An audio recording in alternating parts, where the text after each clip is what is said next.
The most inadvertently funny Brothers Grimm fairy tale of all time might be Snow White. It's one of their fairy tales that went through some wild revisions from their first volume of folk and fairy tales to their last. So let's dig into that red, white, and black princess. Fucked up fairy tales with Liz. Ding! So the Brothers Grimm didn't initially give Snow White an evil stepmother. No, in their first version of the fairy tale, it was Snow White's own mother who became murderously jealous of her baby's beauty. Yes, the woman who initially said, "If only I had a child as white as snow, and red as blood, and black as ebony," was the same woman who eventually said, "Enchanted mirror on the wall, who is the fairest of them all?" Well, it was you, but ever since Snow White developed knockers, she's had the top spot. What? My own daughter has betrayed me in becoming more beautiful than me? Bitch, you're the one that asked the universe for such a pretty baby in the first place. I never said pretty. I said white and red and black. I could have given birth to a pack of playing cards and been perfectly happy. The proof that the evil queen wanted for Snow White's death also changed from the 1812 version that Grimm recorded to their 1857 version that Disney likely took inspo from. You may recall the queen wanting Snow White's heart as proof, but in the earlier version, "Hunter, take Snow White to the woods and kill her, and bring me her liver and lungs as proof." Internal organs actually aren't very good proof, Your Highness. You sure you don't want me to bring back her face? Or perhaps a part of her body that has a defining birthmark? No, Brad!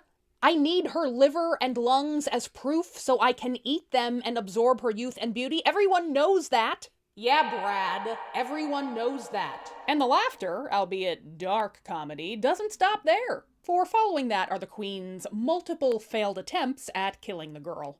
Pop over to the comments for part 2, featuring the evil queen's most epic fails. Fairy tales often unfairly get a bad rap for featuring passive and useless princesses. And I think that Grimm's Snow White has to be partially to blame. She is so fucking dumb, often making very naive and sometimes very bizarre choices. What an adorable tiny little cottage to hang out in! Oh, there's a table set with 7 miniature meals! Thank goodness!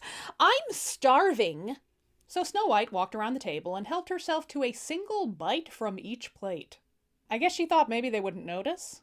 Then she completely outshone Goldilocks by rolling around in 7 beds till she found the one she liked best. Luckily, her pretty privilege meant that the dwarves didn't slaughter her on sight.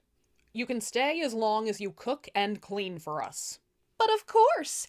Thank you for hiding me from my homicidal mother. Now you're going to be alone all day, so make sure you don't let a single person into the house, because the queen is sure to try to track you down as soon as she realizes you're alive. Now the dwarves were right about that. I'll disguise myself as a peddler and take Snow White out with some murderous laces. Knock, knock. I'm sorry, you can't come in. I'm just a poor peddler woman trying to earn a nickel by selling these ribbons. Wouldn't these lace up your dress so beautifully? Surely an old peddler woman can't be any danger. Sure, lace me up, old lady. The queen laced Snow White so tightly in that dress that the girl fainted dead away. At last I am the fairest again. Luckily, Snow White wasn't the only dim bulb in the chandelier. Despite the queen's passion for seeing Snow White dead, she was extremely bad at killing her. When the dwarves returned, they noticed the tight lacing and they cut them away. Snow White, we told you not to let anybody in. The queen is very powerful. She probably sent someone or disguised herself as an old lady to trick you. Don't let a single person in tomorrow, you got it? You got it, dude! But the queen, you see, had a second cunning plan. I shall disguise myself as a different peddler and kill her with this poisoned comb. Knock, knock. Nobody's home. Oops. Nobody's home.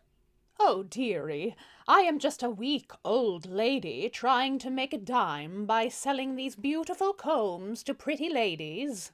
Wouldn't you like to put some sparkle into that ebony hair? Well, it's definitely not the same lady as yesterday. And what are the odds that the woman who's already tried to kill me twice would try a third time? Go and stick that pointy thing in my head, stranger! The queen stuck the poison comb into Snow White's hair and the girl swooned to the ground. At last, I am sure of it now. I am once again the fairest in the land. But when the dwarves returned, they saw the comb in her hair, yoinked it free, and Snow White was revived again. Snow White, honey, what did we tell you? But it was a different lady. We told you no one. Do not let anybody in. Okay, I won't let anybody in. Thankfully, the queen was just bursting with original ideas. Ugh, okay, so I'm going to go poisoned apple this time. But how shall I deliver the thing? Oh, I know! I'll disguise myself as a third peddler woman. Mira, I may not be the fairest woman in the land, but I surely am the cleverest. You didn't put that in the form of a question, so I don't have to respond. Thank God. Knock, knock. I won't do it. The dwarves told me not to let anybody in, so I won't let anybody in. Oh, no trouble at all. It's just that I've got all of these apples to sell. Say, why don't I just hand you one through the window and you could test it for me? I don't think I should. Well, why don't we split one? What about this one that has two clearly defined halves, which is completely normal in an apple? That does seem normal. Okay, I'll do it. Well, Mira, did I finally do it? Nevertheless, she persisted. You are the fairest in the land. Counting the assassination attempt by Hunter, it takes that evil C-word 4 fucking times to manage to kill the dumbest princess in the world. And you and I know that even that attempt didn't take. And just when you thought that Grimm Snow White couldn't get any sillier, it has a bonkers, insane ending. Here's the thing about True Love's kiss in the Brothers Grimm Snow White. It didn't exist. You'll have to go to the Disney version to see the prince kiss a dead girl. The revival of Snow White was much more Weekend at Bernie's. In Grimm's earliest version of the tale, the dwarves find Snow White after she's eaten the apple and can do nothing to revive her. But while you may remember her being put on display in the forest, it actually went a little something like this.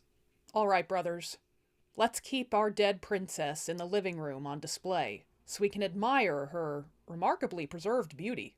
We'll inscribe her family name on the coffin in tribute. Knock, knock. I'm a prince, and I'm looking for shelter for the night. Our home is your home, sir. What's in that glass case over there? Oh, nothing, it's just a dead lady. Oh, geez, I'm just realizing how this looks. Holy shit! That's the most gorgeous dead lady I have ever seen! The inscription on her coffin says Princess Snow White. Princess? She's a princess? Oh, you gotta let me buy her, boys. Excuse me, sir. Our Snow White is not for sale. Then please let me take her as a gift. Okay, so first you offered to buy her, but now you just want us to give her away. Do you not know how haggling works? I don't think I can go on living if I don't have this beautiful dead princess in my possession. Okay, just stop crying. Geez, nobody's said no to this guy before, huh? The prince took Snow White's body home with him, and he never let it leave his side. He was so despondent if the princess wasn't nearby that he had his servants lug around her coffin if he had to go somewhere else. One of the servants got so fed up with it that he literally pulled Snow White's body out of the coffin, yes, this is Snow White here, and he shook her around while he bitched and moaned. And in doing so, the poisoned bit of apple that was caught in Snow White's throat the whole time got jostled out and the girl was revived. Later on, Grimm did change the ending of it to the one you're likely more familiar with, where the dwarves put her on display in the forest and the prince comes upon her there. But even then, there was no true love's kiss. Instead, when the servants were carrying the coffin home for the prince, one of them stumbled and that jostled the piece of apple out of her throat. So it wasn't so much true love's kiss as it was true love's butterfingers. True love's fumble. I mean, not even true love, it was a servant that did it. True love's servant's fuck up. Now, of course, we cannot forget that the evil queen was grotesquely punished for her multiple attempts at killing Snow White. And this stayed the same throughout all of the versions that Grimm penned. All right, I am off to Snow White's wedding. Oh my god, girl, you're not gonna try to kill her again, are you? No. I just need to see her face to face for some closure. And closure she did receive.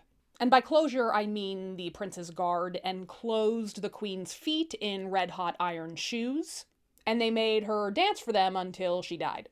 Kids, the moral of this story is, if someone invites you to their wedding and you don't even like them, you don't have to go! Thanks for going on this Snow White journey with me.